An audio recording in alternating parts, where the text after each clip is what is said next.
Now, did you guys just see what I just saw on Superman and Lois episode 9, titled Loyal Subject? We need to talk about this. Let's just intro out the way. I don't care. Let's go.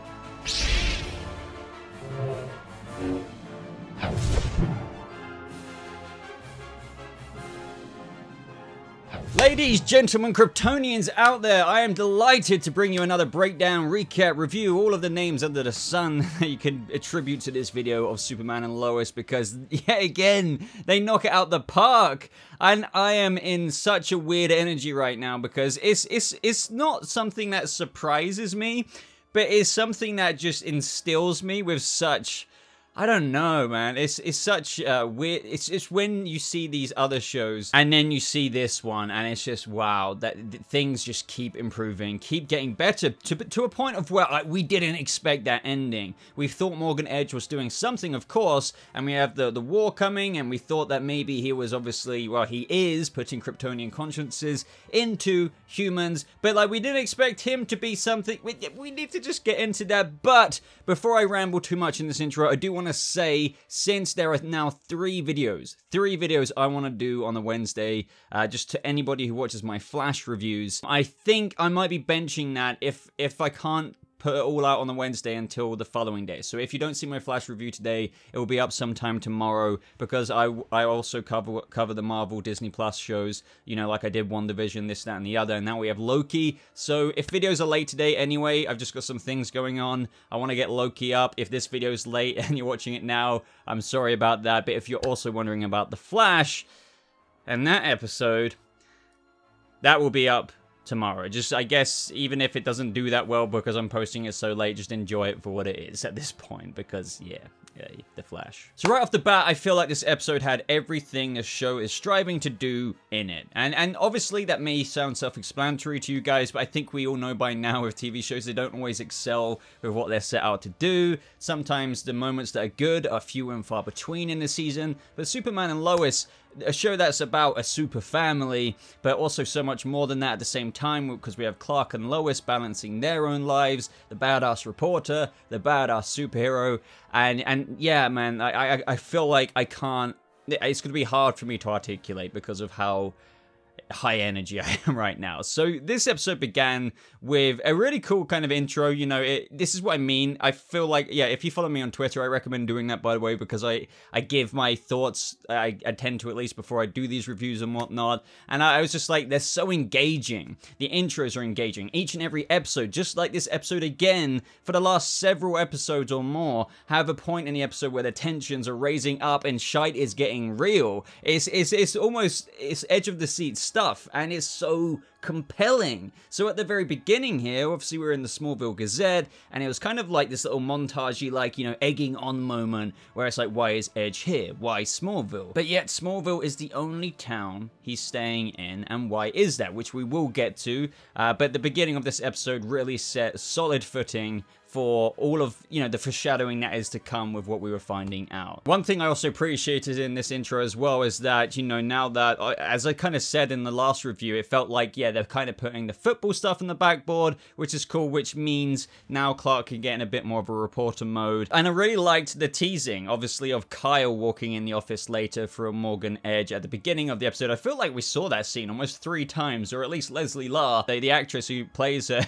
can smile the exact same way every time the flipping door opens to his office, if you know what I mean. But I really liked seeing the kind of conversion, again, in what I like to call that weird-ass Kryptonian MRI machine, if you will. And this is where we see Emily kind of getting into it, and he goes on to say the process will make you feel like a new person, quite literally. And then just that moment when Emily gets out, and then you know it's the Kryptonian, well, she's speaking a Kryptonian saying, "You've done well." And this was really interesting looking at it in retrospect, you know, because we obviously, yeah, as they say, hindsight is 20/20.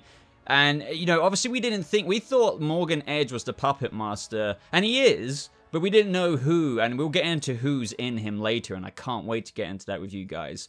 But when she says you've done well, I'm pretty sure we all thought, okay, like that was the Kryptonian that was inserted in Emily, just saying that to the human lackey who's bringing back or doing the resurrection, as Morgan Edge says. But little did we know that she was speaking to a brother of hers. As things progressed from here on out, we had Lois saying that they need to convince people to stay away regarding Morgan Edge and the more candidates that he's trying to put into his program of change. I just love it when they're in the kitchen and the super family dynamic, and then just you get the listening out thing, and for we expect in that moment, oh, a disaster's happening halfway across the world, but no, it's just Clark saying, oh, bus has arrived.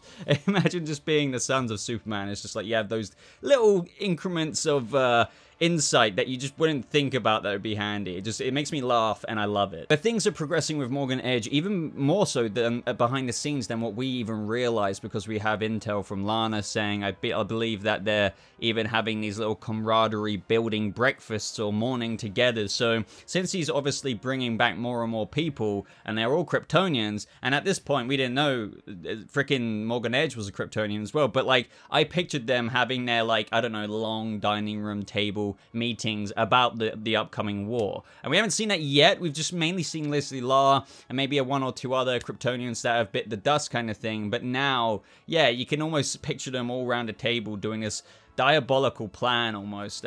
Yeah, I feel like we might see that in episodes to come, especially with the recruitment going tenfold now, which is another detail we got in this episode. I believe like he's scaled up the candidates even more. Now, I don't know about you guys, but what I'm about to say, I would love to know your feedback on, so if you're going to plan to comment on this video, definitely include your response to this. But in a bullet point, you know, I said Carl says thank you to Jordan for the audition, and then wrote down Carl seems very happy, and then as we literally followed up with Sarah saying he seems to be having some kind of personality crisis. He keeps telling me how he's changed for the good and feels better.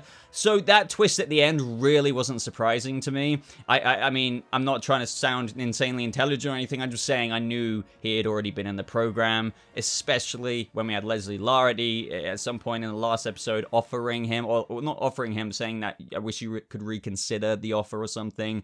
So yeah, even though the Carl thing was like insane, and it's such a fascinating story for the Cushing family, and I have a big thing to say about the Cushing family later on, just with the story in general in Superman and Lois. But did you guys see it coming? I felt like it wasn't so subtle, but that didn't take away from my experience at all, because I feel like I'm really enjoying this, you know, thing that the spanner that they've thrown in the works for the Cushing family, because everyone is so tied to this plot now, even more so than ever. Lana obviously being like in the wolf's den. Kyle, you sympathize with him because obviously how he wants to help the town, and that he only did this to be better for the family. But there's so many things going on, so many components that I can't help but praise at almost any turn. Now, in between this, we had Clark bump into Emily, who was talking about her fascination with how her life is changing. But, you know, that's all stuff we can sweep by a little bit. Let's talk about a daily Superman moment, because that is one thing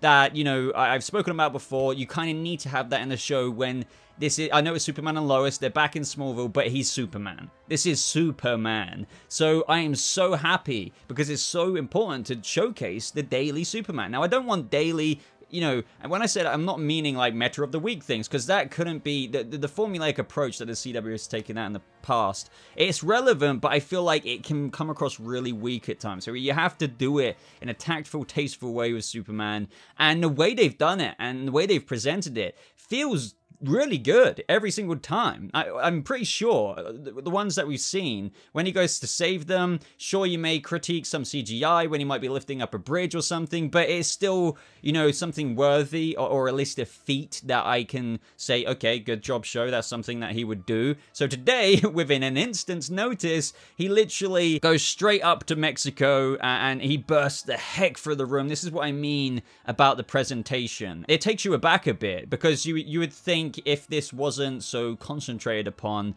you could see this scene going a different way. It would still be cool, but likened it to that of what I'd said about the old formulaic approach that other shows might have taken. He might have just appeared.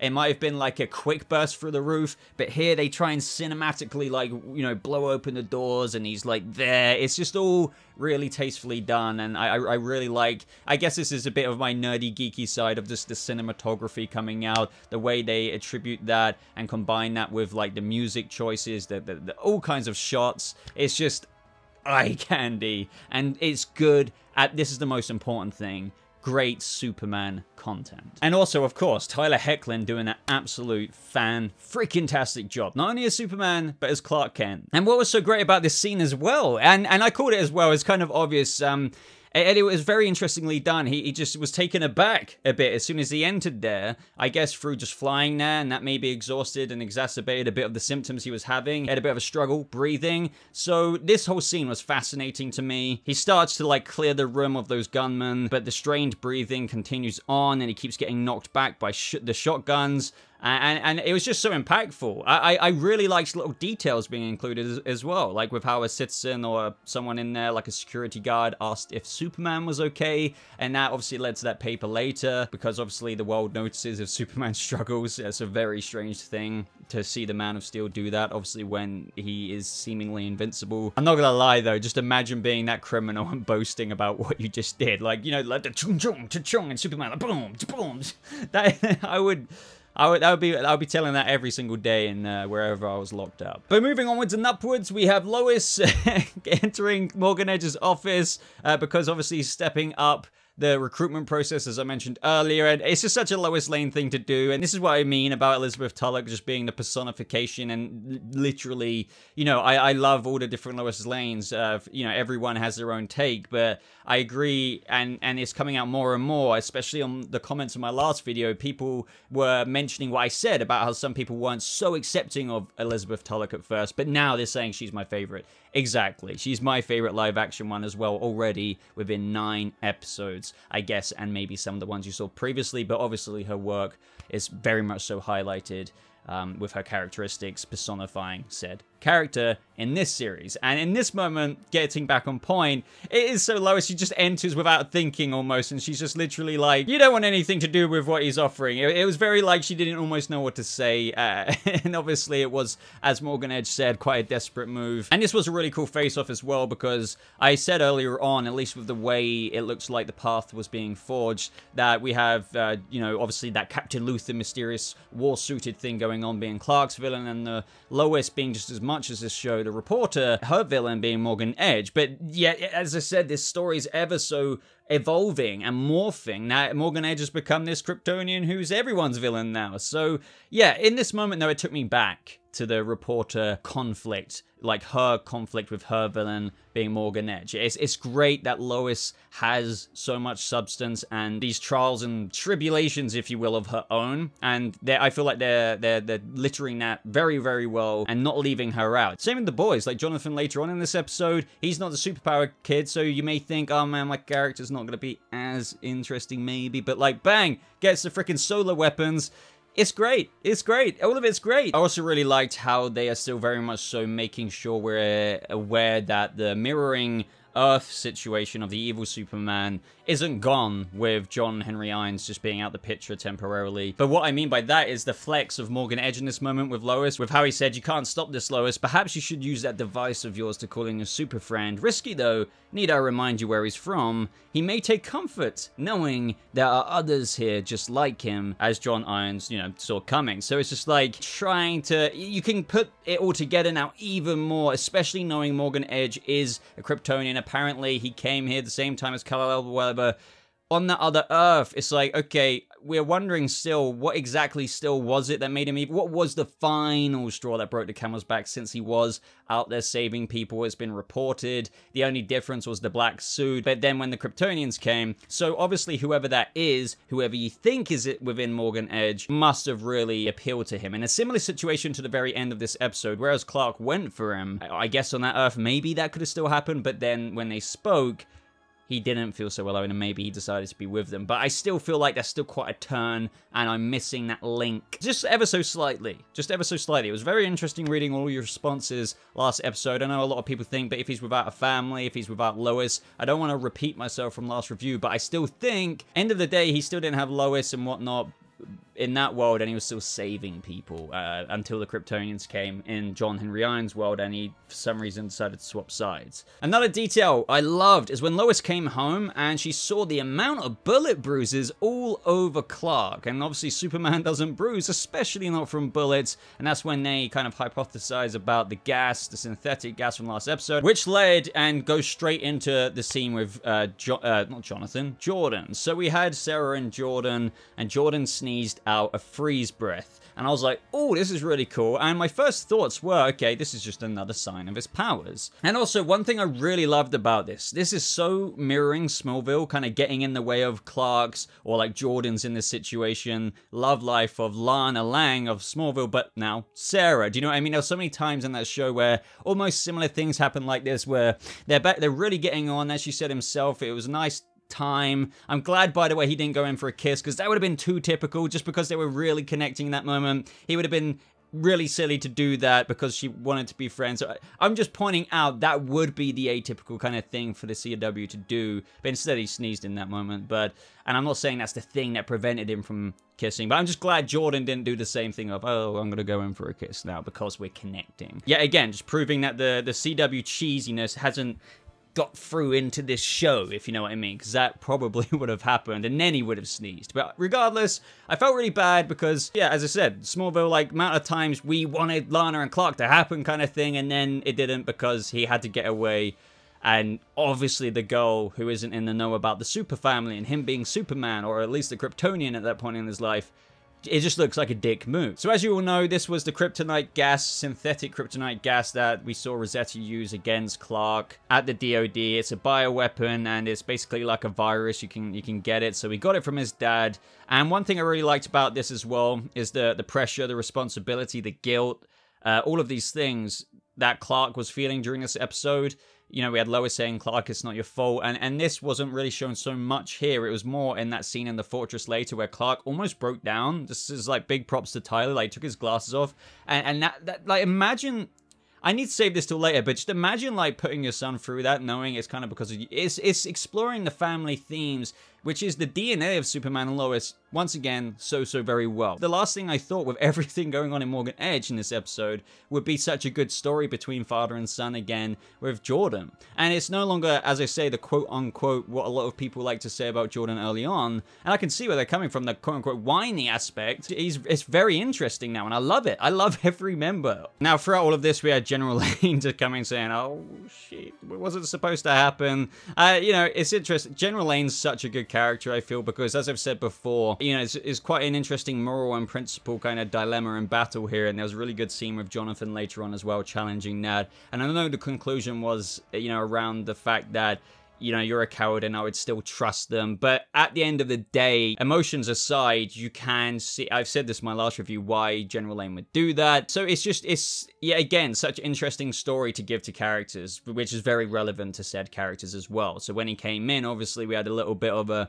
you know, moral battle within of himself, because he's seeing these actions. He knows that he had a reason for developing weapons, because as I said, I'd like to point out that Kara, Supergirl, had the similar mindset of, you know, it can, as that scene later articulated from General Lane to Jonathan, you haven't seen what I've seen, like, you never know, just in case, and that can happen. So Kara let Ruby Rose's Batwoman have kryptonite, and the same thing here, but it's just such good material to see unfold, and him even beginning to almost question himself there, especially when obviously your family is barking at you like that. It's just, you can see both sides, and when you write a story where you can kind of look at both characters and where they're coming from and almost accept both perspectives, it's very good material. But this is where we flip back to Jordan. The powers are getting, you know, throws a whole lamp, and I was just thinking, okay, why are we waiting on General Lane to come up with something? Go to the fortress. I know it's synthetic, but still something might be done. And then lo and behold, they did go to the fortress. So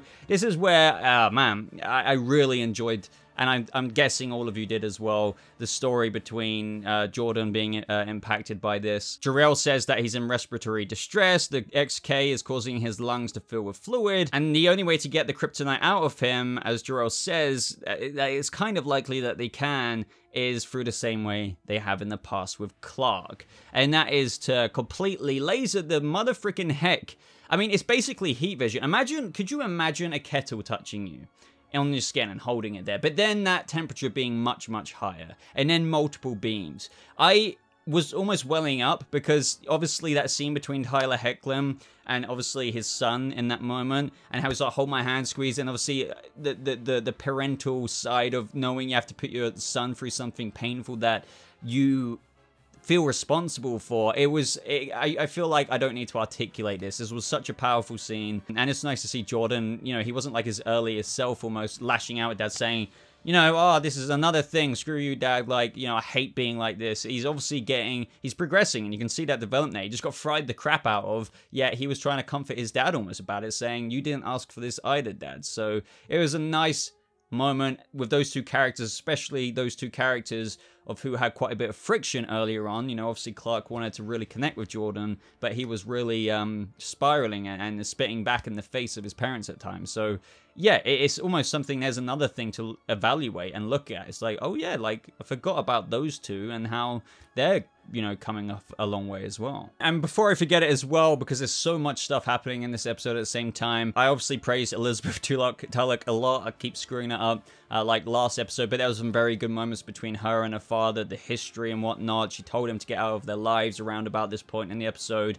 From an understandable perspective, given the context of their history, putting family first, she thought that he would, but she was wrong, and, you know, knowingly endangering the lives of the people. But yet again, you see the two perspectives of what he was potentially preparing for. You can see how he didn't technically want this to happen. It's not like he didn't plan on using it unless it was absolutely necessary, but events led to such a situation where the stuff he prepared were used on him anyway through another person. And then just that whole reconciliation later on in the episode, it was a bit more accepting and amazing acting. Like, for example, when obviously General Lane was saying you were right about a lot of things, and then you see Elizabeth Tulloch's Lois Lane just really kind of get taken back by her father, probably for if not the first time in her life, realizing and starting to identify all of the issues she's had and the trauma, I guess, she's had through their relationship, finally getting to this precipice of a moment of acceptance for both characters. And that's obviously, it's such a thing between, that's always been explored between General Lane, Lois Lane, and her choice to be with Superman, and how that impacts General Lane and his impact on the family as a result of that. It's all fantastic stuff.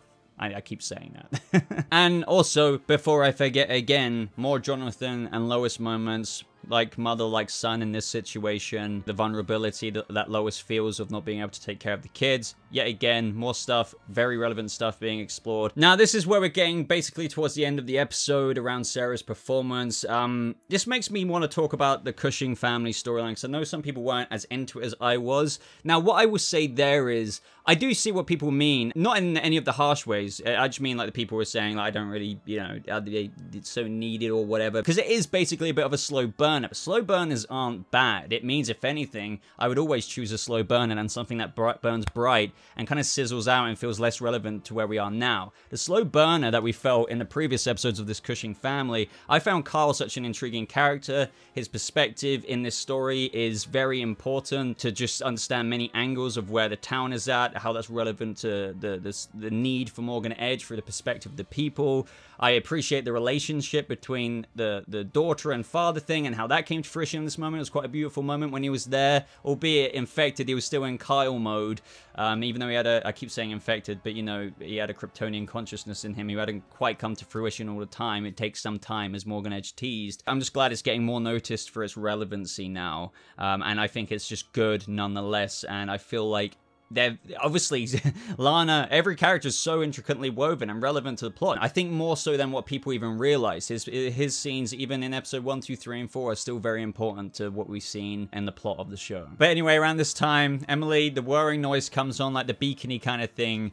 And she gets called away, very obviously so. And I knew when Kyle went after her, it was, I don't think it was fully faking it, but I felt like he was called by the thing as well. Like, it was somewhere between the two. Yeah, it's just gonna be interesting to see how many people weren't aware of why he happened to go. He was checking after her, and that's how it's presented, but obviously he heard the noise as well, because he's also, you know, got the consciousness inside him. Lana just happens to ring about Emily being one of those people who were very much so acting differently. It clicks. Emily is there. This is what I mean about the tension building up at these. I feel like there's this precipice in each episode, which is around this point in the episode, where usually there's simultaneously lots of different scenes going on. And yeah, this was fantastic. There was only one slight issue I had, though, to be honest. So the heat vision comes out full swing for Lois and Jonathan. There's no Superman beacon as of right now. I like how the Kryptonians have a bit of a voice-modulated voice. It kind of makes it very transparent to people that, okay, like, this is when they're in their full, like, the Kryptonian consciousness has taken over as the primary host, at least for some time. General Lane deploys some kryptonite gas, gives Lois his beacon, and they go to the barn. We had Jonathan stashing some of John's weapons. I would have preferred it if that got revealed in that moment where, like, John let Jonathan have some of his weapons rather than, I think, Lois articulating that he just stole them. I'm pretty sure. Or maybe it's the kind of nuance where John Henry Irons let the kid, you know, have some of his weapons knowing that they were taken. So I'm pretty sure he would have realized. And this is when Kyle arrives. I think it's very transparent by this point if you really hadn't realized yet before the heat vision came out. I loved seeing General Lane being badass. I know obviously they were, you know, dosed with Kryptonian synthetic gas, so they were weak, but he was holding his own. Now this is the only issue. I think literally the only issue, because it's plot convenience. And I feel like maybe one way to have rectified this is for them to have pressed the beacon around a similar time, even with the Kyle thing happening, so Superman could have saved General Lane, because that's when Emily, like, the other guy is about to laserize General Lane on the floor, and then she just says, stops him. Seconds are going by, and she's like, the other target's first. I'm sorry, but how long does it take? Like, literally, within the click of the finger is how long it takes to heat vision the crap out of General Lane on the floor there. Even her just doing that, stopping him, you could have lasered him. So do you see what I mean? That's not a nitpick. It just could have been done a slightly different way, in my opinion. So maybe they could have mixed Clark in there, like how he took Kyle out. That would have been fine and believable. But, like, just for them to stop it and just go prioritize the other targets, that sounds logical. Because it's like, hey, yeah, the other targets. But it's like, you could have already lasered him within that very sentence. So I know some people get annoyed with that kind of critique. It's honestly nothing major for me. It's just something that could have been easily rectified, in my opinion. That just wanted to mention it. Much as I praise this show, I don't want to ever come across mad bias compared to this and other reviews that, like The Flash, who I give very negative reviews to at the minute, despite having once really loved that show and still wanting to love it. So yeah, it's just important to me that you guys know I'm still trying to be just as critical about this, except the reason why I'm not being most of the time, 99.99998%, is because Superman and Lois is exceeding on every level all the time. We have Kyle warming up the heat vision in his eyes, if you will, saying, we're not just trying to kill you, Lois, and I'm intrigued. It could just be a random Kryptonian in him, but who is it? Saying he wanted you to suffer first. So, like, that's pretty messed up. He wanted Lois, this Kryptonian within Kyle, to look at him laser her son in front of her eyes. That is, oh god, that is dark. And, you know, I know it wasn't Kyle in that moment, but man, I was actually surprised that they brought Kyle back to Lana later, but obviously he mentioned it was a blackout. It was revealed to Lana that he's had the program, or whatever you want to call it. He was a candidate, and, you know, yet again, the relevancy to the story. He had such motivations. He let his daughter down once again. He wants to do good for this family, so of course he's got to sign up to a program, especially for a guy he's been fanboying about who could boost this town's economy. Do you know what I mean? It's very relevant. That's why I really like Kyle, and I think the actor's superb. I apologize, I can't remember the name off the top of my head, but that's why I really do still like everyone who's in this show. I really don't, and have never viewed the Cushing storyline as like a kind of thing. And now it's very peak interest, and I feel like that's where maybe some people who were like that are going to start coming on board a lot more. We got some cool brotherly moments again at the end of the episode. I like how they're doing this. There seems to be recently, I feel like, a moment like this between Jordan and Jonathan, which I think is really important. It's just like their perspective, alone in the room, talking about their thoughts about everything that's going on, whether it's with their dad, the stuff they've been let in on now, the top secret stuff. I think that's very important to carry on, especially just like, it's like a fly on the wall situation. It's nice to hear. It's cool to hear them talk about, you know, when you're breathing in chewing gum and you get that fresh breath kind of feeling, and how Jordan articulates how that's what it's like having freeze breath, but all the time having that kind of in and out breath feeling. It's just wicked to hear. It's little details like that, like I've mentioned earlier on in this episode with the little bus thing that Clark did that I really appreciate as a Superman fan. And then at the end of the episode, they came to the revelation that the whole reason why Smallville is the place that Morgan Edge is kind of settled in is because when Clark landed here, obviously there was those meteor showers all over the world for a week, remnants of Krypton, which is why there's kryptonite, you know, in every form of kryptonite. But the kind that landed in Smallville was XK. But because people in Smallville who have lived there and resided there up until now, for example, Kyle being a perfect example, Lana, and others like Derek who were living in other places, or Rosetta, or whatever his name was, who was from Metropolis, they weren't exposed to XK all their lives, so that's why they were kind of cracking from inside out in their vessels. But other people who come from Smallville have grown up around that kind of, you know, metal vibes coming through the earth, or the XK coming through the earth, so their bodies have kind of, they're the perfect candidates. They will not malfunction. So that is how the army needs to be selected from, you know, homegrown people from Smallville. And this is where, as I said, the last thing I think we expected in this moment was this. When the device whirred a little bit, Clark went off, I thought it was a bit, I mean, I don't blame him. It's a very Superman thing to do. It's very impulsive, though, because it's like, Clark, you're a bit weak. Don't go into a trap, you know? But yet again, without a hesitation, Superman thing, he goes off. And that is when Superman arrives to Morgan Edge's summons, and he is suited up. At this moment, even then, I thought, blimey, like, are you just, like, going... I mean, obviously, I thought maybe he'd been taken a host as well at this point, but the way he kind of articulated his words makes it seem like he didn't have that, and he is a Kryptonian who arrived here at the same time. So this is when he says, do you really think I'd be giving people powers without having them myself? You see, I got mine the same time you did, Kal-El, when I arrived on this planet. I guess he was playing such a long game, because some people I can imagine who, I feel like this is the nitpick side, which I really try and not do. You could be like, but why didn't he try and take control earlier on, kind of thing? Well, yeah, at the end of the day, he just wanted to play the long game. It's the smarter option. Get an army, especially if you have a way of knowing how to do it. It's all really clicking into place. At least from where I'm standing right now. We've still got more episodes to come. Hopefully nothing undoes any of the logic that they've set up. And he says, you know, I think it's time you learned the truth of who I really am and where I'm really from, brother. So obviously, now the symbol they've got there, trust me, I've tried to look some things up. I couldn't recognize it in and of myself anyway. I looked up variations of Zod symbols or Hallel. It's hard to know. I don't think Zod is a cop-out, even though that's kind of one of the more obvious ones, because it could be very relevant. Tyler, to my knowledge, I didn't watch much of Supergirl. I don't think he's faced Zod in the Arrowverse.